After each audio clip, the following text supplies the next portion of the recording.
me They stop definitely you. have. I have to poop again. I'm so sorry. I'll You're be right good. back. Go for it. I'm so sorry. Okay. This is the Awesome Matt podcast. This is Austin. This is Matt. And this week we watched The Adam Project. Not Project Adam, like Matt keeps saying. But anyways, Matt. Yeah. I'm going to keep calling it that on accident, I'm sure.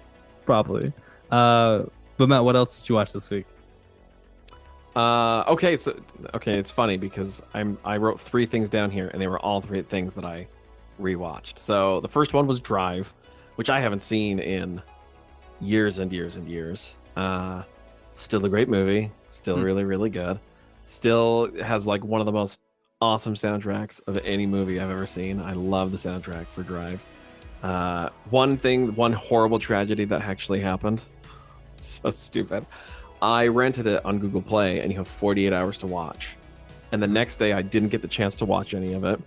And so I went to the gym 2 days after, and it said that I had 42 minutes left to finish it, and I only had 16 minutes left of the movie. Something was wrong with that counter, because freaking when I have like 8 minutes of the movie left, it's like, you need to purchase this to watch it. And it just stopped in the middle of the movie, or at the very end. So I did find kind of like the last like 6 minutes of the movie. So there was like a 2-minute gap, which wasn't terrible. But I feel like I missed something important, and I don't know what it was, but still a good movie. Visually fantastic. Ryan Reynolds, love him. Ryan Gosling? Did I say Ryan Reynolds? Sorry, Yeah. we're watching it. We're I was talking like, about a whoa, movie wait. with Ryan I Reynolds. don't remember him in that movie. That would be a much snarkier movie if Ryan Reynolds was in it. Okay. Do you want to know what's my biggest critique of that movie, though? Oh, what? Ryan Gosling's character. Do you know his name? Can you guess his name? I don't think they ever give his name. It's just the driver. It's like just what the he's credited driver. as. Yep. Yeah. I was totally okay with that. It's like Tenet. Because With, the first person who did it, Fight Club, it's just the narrator. That's just The narrator. They never name the main character. Yeah. Tenet has it as well, which is the main character's name is the protagonist. Which is also one of that is stupid. I am fine with the Wow. driver. I am fine with the narrator. I am not so fine with calling the protagonist of the movie literally the protagonist. Yeah, I was not a huge that bothered me. But I have a handful of issues with the movie Tenet. So It's okay. so I also watched Upload season 1. This was a rewatch. I watched the first season when it came out. Jeez, it feels like years ago. And it was fun on a rewatch. It is probably one of the most like lower produced shows that I still enjoy, and I'm able to kind of get past like the low production quality. But it was fun. I think the biggest reason I like this show is like that whole Black Mirror idea of like, oh yeah, you can download your consciousness into a computer and like live in a manufactured afterlife. I'm like, what a fun idea. Like if that was like someday possible, the types of possibilities are just crazy. Like it just blows me away. So that was fun. I'm excited for season 2. I've watched like the first few minutes of the second season's first episode, and I'm excited about it. So Nice. I also, here's a big one, because I only watched it for the first time last week. I watched The Batman again. And let me tell you, Austin, I liked it so much more this time. Damn. Like, so much more. I think, so as I mentioned last time, it was long. I think knowing how long it was going to be and how much more time I had left and like being kind of aware of all of that helped me be a little more patient with the story. I was able to get a little bit more into it. And I think even kind of like by the end of the movie, the first time I was like, oh, okay, so it's that kind of a movie. So getting to walk into the movie and be like, oh, it's this kind of movie helped me like enjoy it a lot more. So I really, really, really enjoyed it this time. Like I would probably say it is just as good as The Dark Knight, if not a little bit better. Or maybe just they're as good as each other and they're better in different ways. I really liked it a lot. So anyway, Austin. Oh, go ahead. So last week was like, I felt like most of the time for me last week in the conversations I had was telling people about the Batman. And like the statement that I would always tell people is like, I probably like this one just about as much as I like The Dark Knight. Yeah. And like The Dark Knight for me was a movie that's like, if I didn't if I didn't know what I wanted to watch, I just threw on The Dark Knight because it was always fantastic, great performances, everything was awesome. So like when I tell people that, they're like, oh, like it's that good, and it's like, honestly, I liked it a lot, and you should go check it out, have your own opinion. And people would be like asking me questions like, oh, I heard this person's in it or this person's in it, and I was like, you can name every character in the entire DC universe and every actor, and I'm still gonna say no, because I just want you to go in and watch the movie and not have me tell you like little things about it, because that's stupid. By the way, I have a theory of the movie. Ooh. I am convinced that Harvey Dent is in this movie. Harvey Dent, okay. At the very beginning of the movie, those thugs with the makeup on, the nicer thug who seems a little more iffy about it, he only has makeup on one half of his face. Oh. And I thought, ooh, maybe this is a young Harvey Dent, who this is kind of like his inciting incident where he realized, number one, he wants to like put his life in a different direction and like go to law school, and also number two, like fight crime in a way that he sees a lot more meaningful than Batman, who just runs around and beats people up, you know? And I was like, dude, if I am right about this, if in like 1 or 2 movies this kid comes back and is Harvey Dent, I will be absolutely pumped, because that is such a cool way to start this movie. And I looked it up. I thought maybe a lot of other people would have the same theory. I can't find it anywhere online. Like, this is solely my theory, dude, and I am convinced that it could be something. I mean, it makes sense, and I hope it's true. Like, that's a cool little trail to go off of. The only thing I've been reading is everyone's like, that little kid, he's got to be Robin. Like, he's gonna get adopted, and the only thing in my head is like, what do you mean? Like, we have to skip past the whole tragedy of Robin's parents like dying in a circus accident? Come on, where's the originality in that? But also, the kid's mom lived, right? Yeah, the kid's mom's alive. Okay. So there's no reason that like that would be Robin, I guess, unless his mom's gonna die somehow. But who knows? But yeah, I mean, it would be an interesting setup to a Robin. It wouldn't kill me. Yeah, their whole backing behind it is like, well, like when the movie started, he was like a ninja and he was like jumping around and doing things, and that's like, true. It's like, he could be if he doesn't. But also, care. Like, would Robin even fit in to this Batman universe well at all? Like, have you ever seen that Batman video where Robin shows up and he's like 1960s Burt Ward Robin, who's like, gee willikers, Batman, and Batman's taking himself very seriously? Like, I just can't imagine a Robin actually happening in this Batman universe and having it feel right at all. Yeah. Like, that's just, The only way that I would probably enjoy it is if they did the future Batman approach, where it's like, Batman, he's not in action anymore, he's at the Batcave, like coordinating Robin or like the new Batman to go do his things, and like pretty much like the mentor role at that point, but not both of them doing it at the same time. That's too much. Yeah, it would just seem weird. And really, I would bet money we're gonna get that with Michael Keaton anyway. Like, we're gonna get a Batman Beyond movie in the next 5-10 years. I would bet money with Keaton coming back. That's kind of one of the things they're working towards. So, love Michael Keaton. Anyways, sorry. What did you watch this week? So, I mean, I was still watching Shameless. I was still watching 1883. I'm not gonna be able to finish 1883. My free Paramount subscription ended, and I was 1 episode towards the finale. But you know, from what I saw, it was pretty all right. You would hate it. Won't recommend it for you, but for those who love like Western type stuff, that'd probably be a great movie for them. But I'm almost done with Shameless. I realized that I'm on season 10, almost to the end of it, and then there's a finale season, which is weird to me that I've gone through this much. But I'll talk about that when I get there. I did watch Pacific Rim though, and when I first watched it, I thought it was such a stupid movie because like the story didn't quite make sense, and like it's always like, oh, these are the biggest kaiju that we've seen, and it's like, oh, we took them out. Oh, these are now the biggest kaiju we've ever seen, and yet we take them out. When you don't take the movie serious and you just like sit back and like, yeah, this is super awesome, like giant robots taking on giant monsters and Charlie Day being funny, it's great. It's great stuff. So Yeah. fun movie to not care about. My son was like halfway into it. He'd be like really into it when like the robots are going on and like the monsters come out, and he's like, ah. Oh, he didn't like it? I thought he was very into dinosaurs and stuff. I assumed he'd be into these guys. Yeah, dinosaurs. I think it's the water that like really freaks him out. It's like, oh really? A lot of them like come out of the water and do all that stuff. He does like Godzilla versus King Kong though. So oh cool. I don't know. He just decides what he likes and what he doesn't like. But anyways, flipping on over to the Adam Project. Let me give a quick synopsis here real quick so we can talk about it.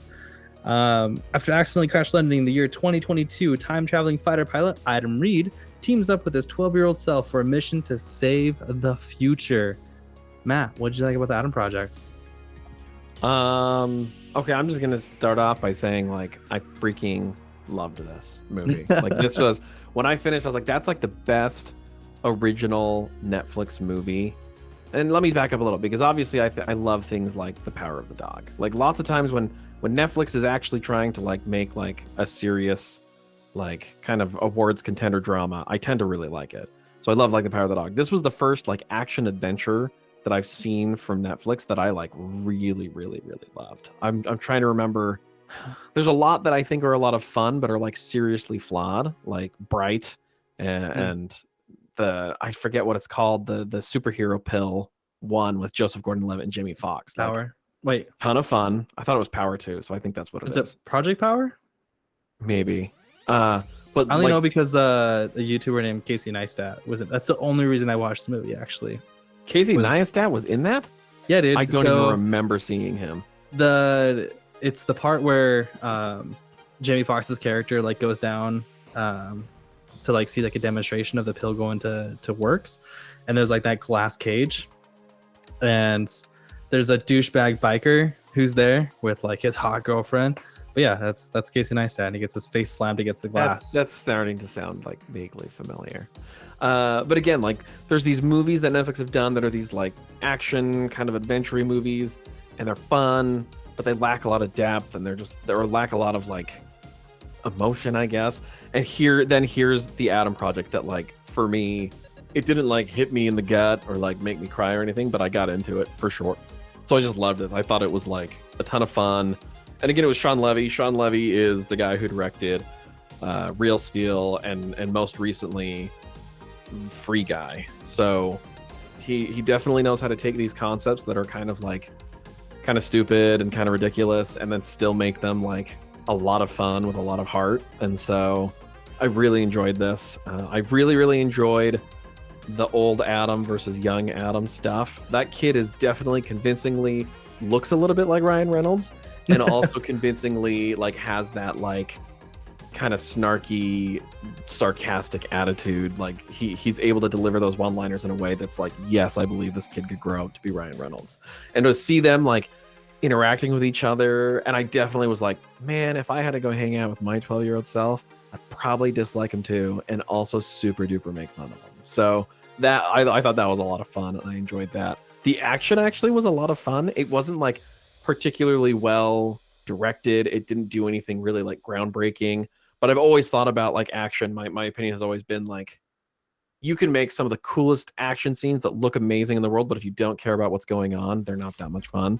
And then you can make these kinds of action scenes that aren't like perfect, they're not wonderful, but because I kind of cared about what was going on, I definitely got into it. And because the fight scene, they had so much fun with it. Like when that kid kept calling that thing a lightsaber, and he's like, no, this is not a lightsaber. And then he like busted out and he's like, that's a lightsaber. He's like, dude, that's a lightsaber. It was so good. And I do that. And that kid, when he landed in the superhero pose and goes, superhero pose, I was just like, dude, this kid is awesome. Like, I'm super into this. I enjoyed that a lot. I love that it is potentially a secret sequel to 13 Going on 30, another time travel movie I love. Because clearly the characters from 13 Going on 30 grew up, changed their names, had a kid, and then he started looking into time travel. Because that's what photographers do when they stop doing photography, is become brilliant scientists. Yeah. So I was really happy to see Mark Ruffalo and Jennifer Garner get back together, who, by the way, Okay. Number one, Mark Ruffalo has definitely aged, and number two, Jennifer Garner has not aged a freaking day since 13 going on 30. It's insane. So I enjoyed that a lot, and it was just like a fun movie. Like, it didn't take itself too seriously. It didn't try to go too big. It didn't try to be anything else. It didn't try. I think any other movie from any other studio, from any other director, would have had a post-credit scene that was like, oh yeah, we're definitely gonna try and make 3 more of these. Like, it didn't do that at all. It was just like, hey, here's this fun movie. They came here, they did what they needed to, they told their story, and then it was over, and it was great. I really enjoyed it. So, what did you like about it? Yeah. So, well, before I talk about that, are you saying that you don't want an Adam Project 2 where 12-year-old Adam goes to the year 2050 and then finds out what's going on with his family and finds out that his son is like a loser and he tries to like fix all that? Are you purposely like comparing it to Back to the Future there? Yeah. Too? Okay. No. I mean, I think really, if Sean Levy's going to be doing a sequel to any of those movies, I really, really, really want Real Steel 2, which is also a thing that he's talked about. He's talked recently publicly about wanting to get Ryan Reynolds and Hugh Jackman together to do a Real Steel movie sequel, which is weird too, because Disney's actually doing like a Real Steel sequel TV series that isn't going to have Hugh Jackman in it, from what I understand.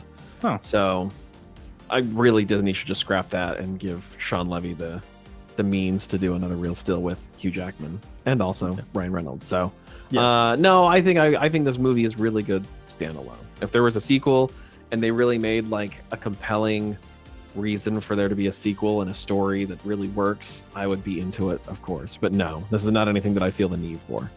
Yep. So one quick question for you though is, do you feel like it's like a good story, or do you think it was done by good actors?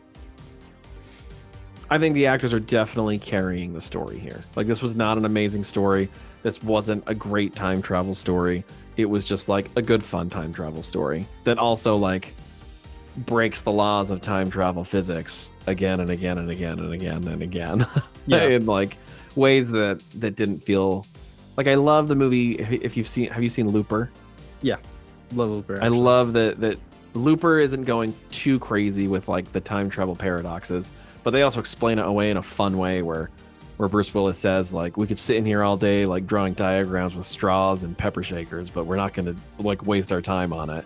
I think this movie, there's just so much time travel going on.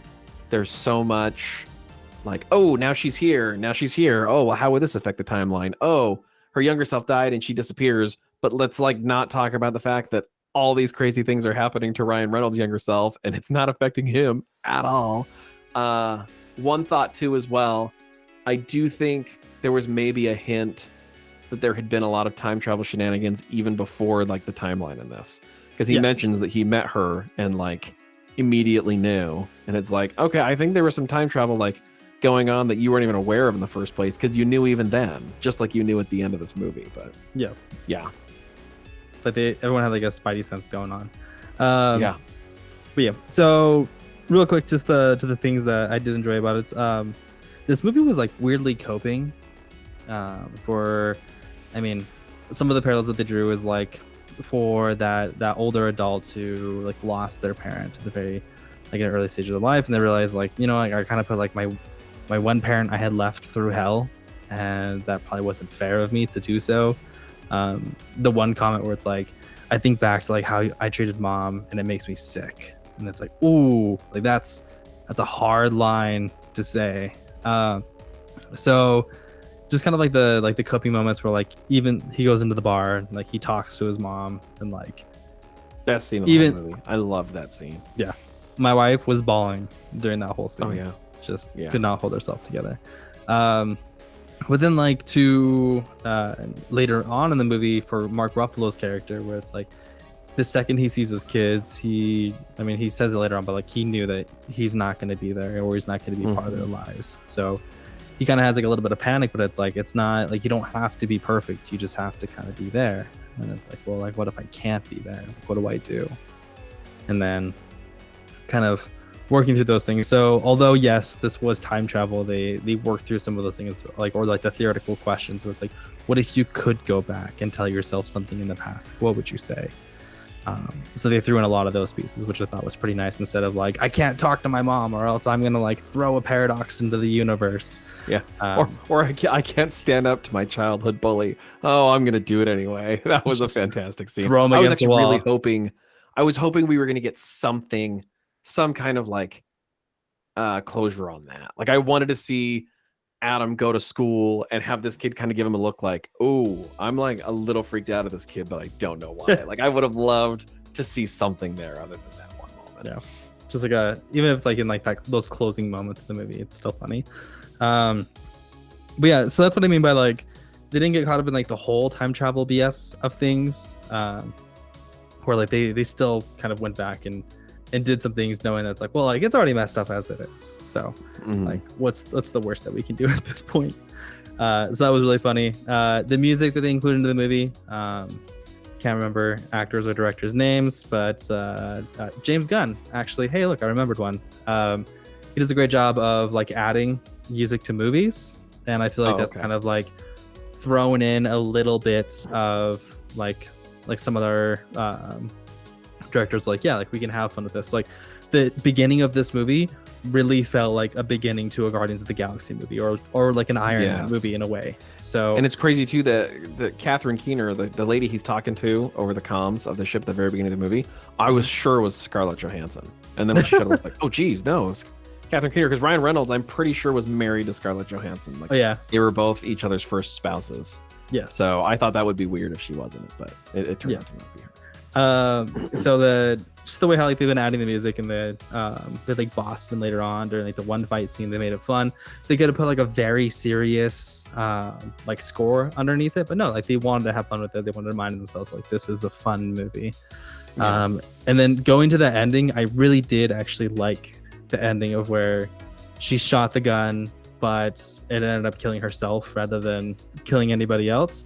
Because I would have probably put money down that it's like something's going to happen. She's going to shoot Mark Ruffalo, but like he's going to have something that's going to make it so like they both die in the moment or something around there. That he's, instead of dying in like a year and a half or so, he's going to die now. But no, she was greedy and wanted to do things herself and ended up killing herself. So they're just like, oh, okay, cool. Like that sums everything up. There's no news behind this, or like there's no repercussions of it afterwards. Apparently, you would imagine there'd be like sirens and stuff going crazy, and him being like pulled into his office and be like, "Hey, did you know your office like blew up?"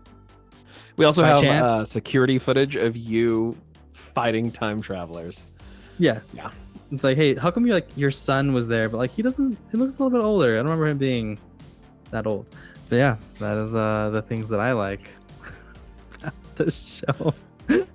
Movie, whatever it may be. Matt, tell me, what did you not like about this movie? One big one, the de-aging on Catherine Keener's character was like really took me out of the movie. It like really at that point, the smarter decision would have just been to like find somebody else. Keener the same age and then age her with makeup for all of like the future Catherine Keener suits.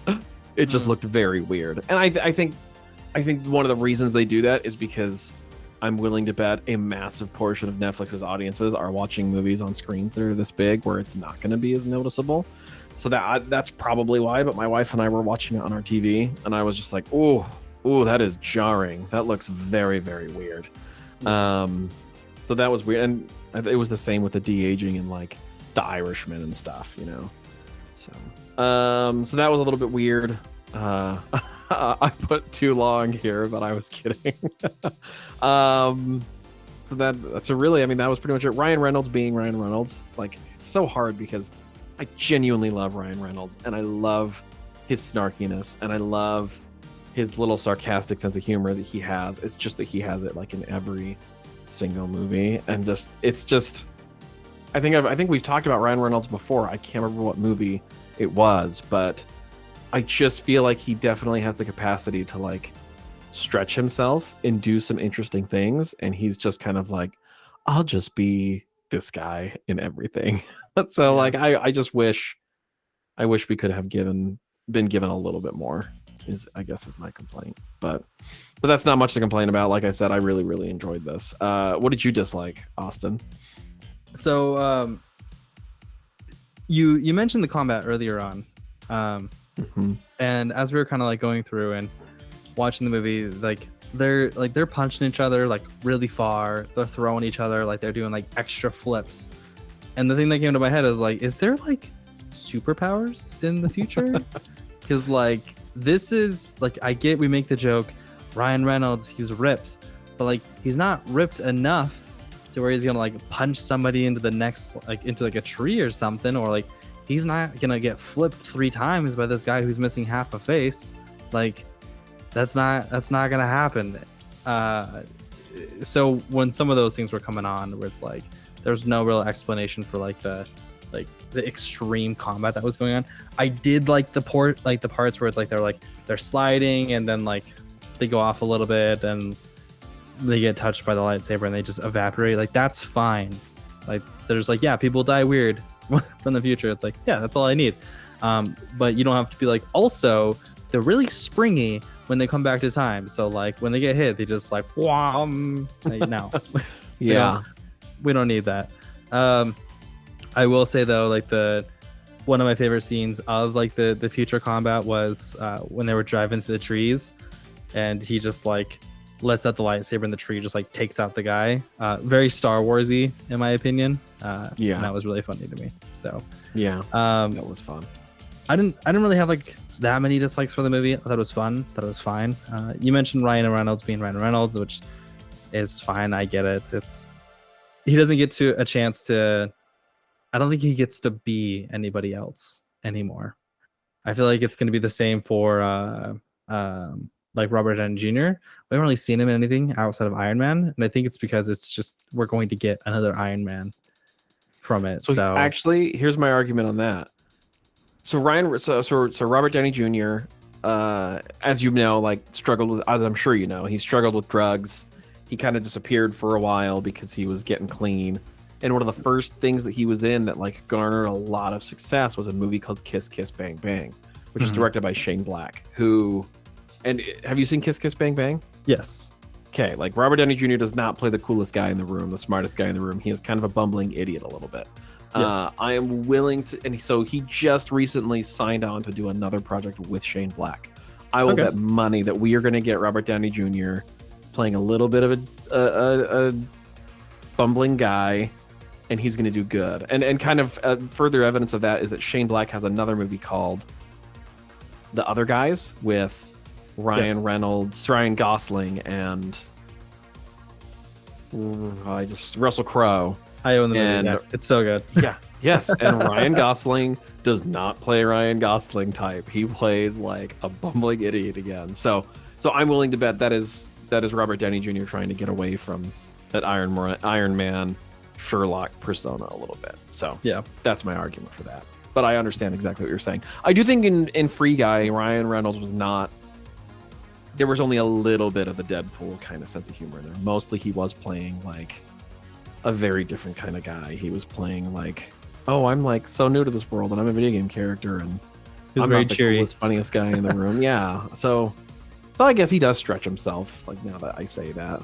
So yeah. Maybe we just need to see like a really like gross, down on his luck type Ryan Reynolds, and we'll see how it goes. But yeah, I thought it was fine. My wife cried like 3 times during the movie, so wow, that's makes for a good one.